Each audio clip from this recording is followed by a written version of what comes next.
My phone. Trying to find a good spot. Hello. I am doing this video just in the group Women Creating Healthy Lives, just for you guys. I had, on one of my YouTube videos, I had a great question. And so I thought I would do a video about it. And of course it pertains especially to women over 40 who are going through perimenopause or have been through it and they're in menopause or over, whatever. And the lady on the video, the question was, or she asked me if I could do a video about the emotional and the psychological aspects of going through this phase of life. And this one is, I have to say, probably one of my favorite topics. And I know I don't often talk too much about it because we're really focused on the physical symptoms, right? And I think it's sometimes because people don't realize or understand that there's so much emotional and psychological things that are in there too, but maybe they're like, well, that can't have nothing to do with this, right? So they're ashamed to talk about it, or don't want to deal with it, thinking that, oh, no one else is going through this, it's just me. Maybe I'm going a little crazy, or maybe I'm depressed, or maybe I need help somehow, right? When really, so it is a hormone fluctuation, right? Like that's what perimenopause is. It is like adolescence. It's the opposite, but it's adolescence.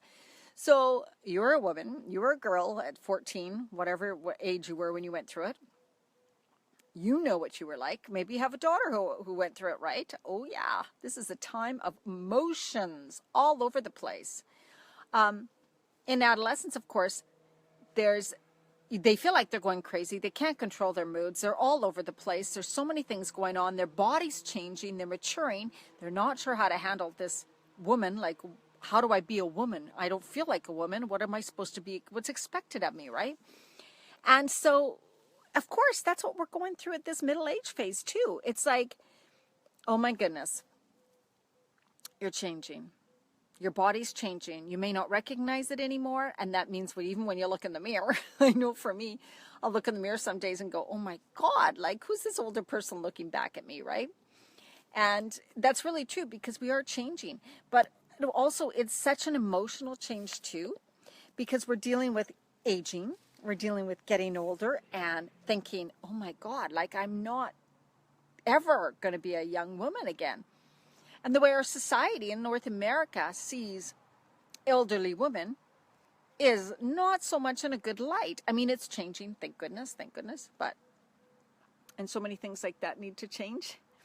But that's what I want you to think about. I want you to think about how this is such a big change emotionally, psychologically, as well as with your physical body. And the important thing is to know that you are going to experience those changes in your emotions and stuff, and how important it is to just sit back and understand that and give time to you to really process what you're going through. And what really helped me, I'll give you a bit of a background of me. I was always looked younger, always dated younger guys, always was fit and healthy and had a really good body. So I was, of course that it's almost like, and then when you go to age, everything starts to fall away a little bit. And that can be like so much like, oh my God, what? The body once used to have is gone. Your youthfulness is kind of disappearing. Guys don't look at you the same. You don't get whistled at the same anymore. All of these things, right? Younger guys stopped looking at me. I'm like, oh my God, I'm really getting older. And so I had a huge identity crisis.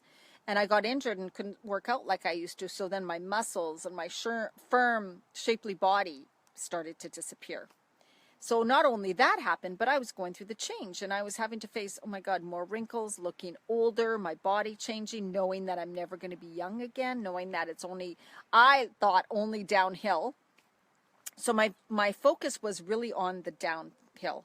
And I was feeling terrible. Like I had the symptoms, I had the bloating, I had the weight gain, I was feeling horrible, I was tired, I was exhausted. And so I thought, this is aging, this is hell, I don't even want any part of it. But as you know, when we're in it, we can't escape it. And instead of going on antidepressants or instead of going on things and saying, oh my God, I'm crazy, I'm depressed, I started to read and research and learn about this phase of life. And read all I could and absorb everything and realize, okay, though this is what's happening. But I also see women who look fantastic at 60 and 70, who do yoga, who look amazing, who are still models, for God's sakes. So I knew there was this, I knew I didn't have to go down the old aging horrible path. I knew that I could age the best way it's up to me, right? And also, just looking for my dog because he's gone. And also knowing, gotta come with me, and knowing that, of course, I could choose the way I look too. I mean, I can't get my body back like I was in my 30s because it won't let me do that anymore. But I can choose to be the best that I can be. I can choose to eat the foods that are going to support me the best that I can. I can choose to exercise in a way that supports my body and my mind. I can choose to do all of those things. And then I also completely changed careers. I chose to completely follow what I wanted to do in my life because I thought if I'm aging, if all of this other stuff, no, it's not going to be everything, right? I'm going to choose to be and do what I want in life because the rest of my life, I don't want it to be all downhill. I need to have something to look forward to. I wanted to have something to be excited about and to be passionate about. And when you have those things in your life, that makes a huge difference. If I was still working in a job I was not happy with, thinking I had to work there for another 25 years or whatever, I don't know how I would react, right? So it's about making changes in so many areas of your life. But of course, you don't do that all at once. Bailey. Yeah, I lost my dog. Bailey! Sorry, guys, I have to do this. Bailey! Where are you? Oh, see, he went back home. Amazing dog. Anyway, sorry about that. But so there's a change that's coming from within because it's a change, a spiritual change and a holistic kind of change because your body, like inside your soul or whatever, knows that you're aging, knows that you're changing, knows that you're like this wise woman now. You're coming into being a wise woman. You're letting go of caring what other people think, which we should. And you're coming more into yourself and looking at how do I want to be for the rest of my life. And that is be as a person. Maybe you want to contribute more. Maybe you want to give back to the world. Maybe you want to volunteer more. Maybe you need to find purpose and passion and fulfillment. And that's what happens. A lot of women don't find that, or they think it's too late, or they think they're too busy in their regular lives because they've been striving and building their career, building their family for so many years. They almost don't know what to do now. It's like, well, what do I do now? Things don't feel the same. Things don't feel normal. So, hey guys. And so this is such a powerful time. And so I began to look at it as more of a powerful time, as more of a, wow, this is something where I can make some good positive change in my life, right? I don't care as much what other people think. I can do these videos. I can truly do what I want in life because I'm deciding to, because I'm saying I'm tired of hiding. I'm tired of doing what everybody else thinks I should do. I don't care if I'm 53 and I don't own any property. I don't care if I'm 53 and I only have like 3 pairs of shoes. I don't care if I want to travel the world and people think I'm crazy.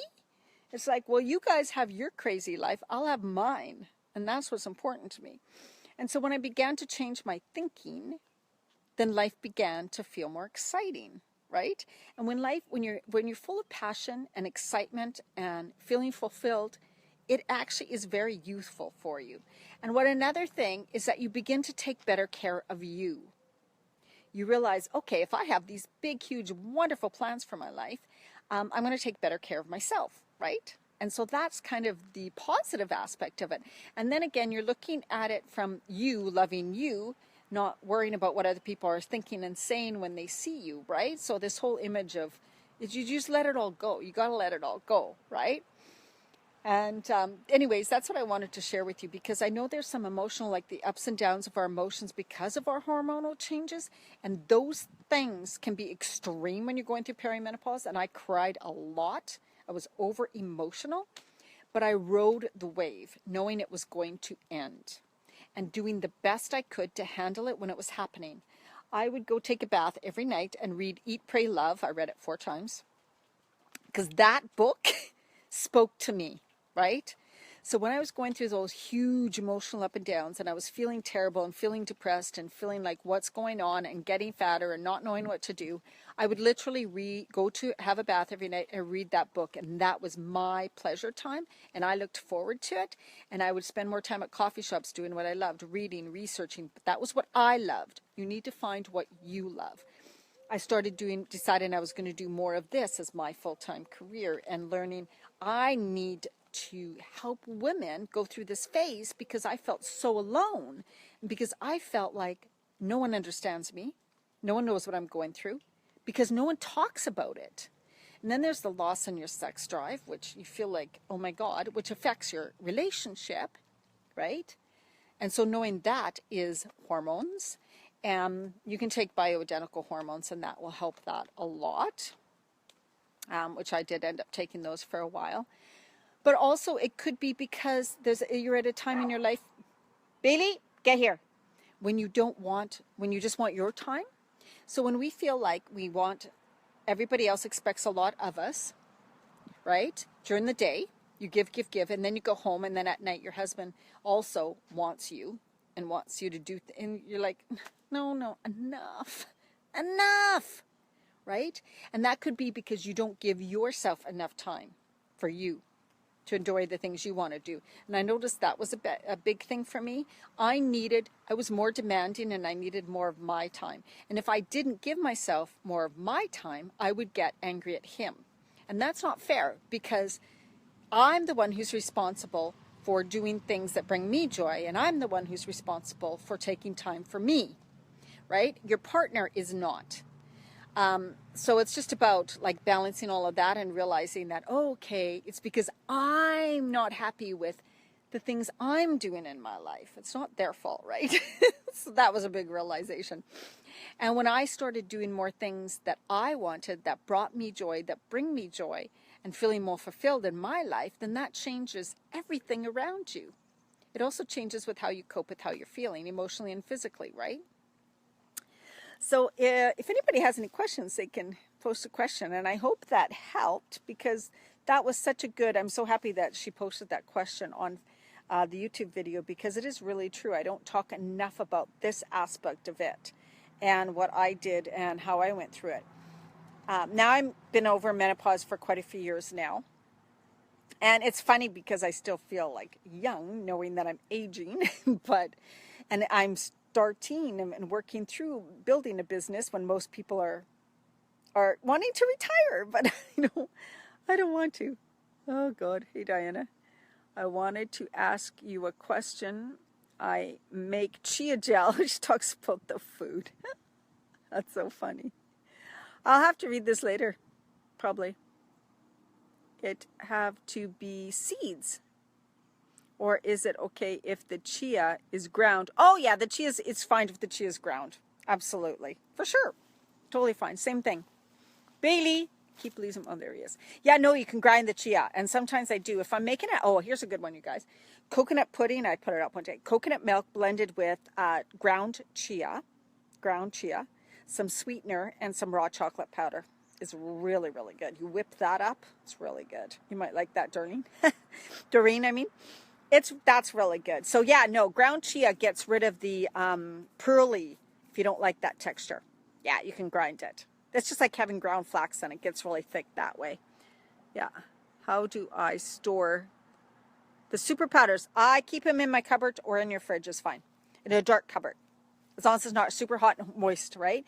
Like if you live in Florida, you'd want to keep them in your fridge, probably zipped up really tight. Or in your freezer. They'd be fine in a freezer too. Yeah. All right. Well, thanks for watching, you guys. And I hope you enjoyed this video. If you like it, give me a thumbs up. If you want more like it, comment below. If you have any questions, comment below too, and I'll answer them later. Have a wonderful evening. Bye.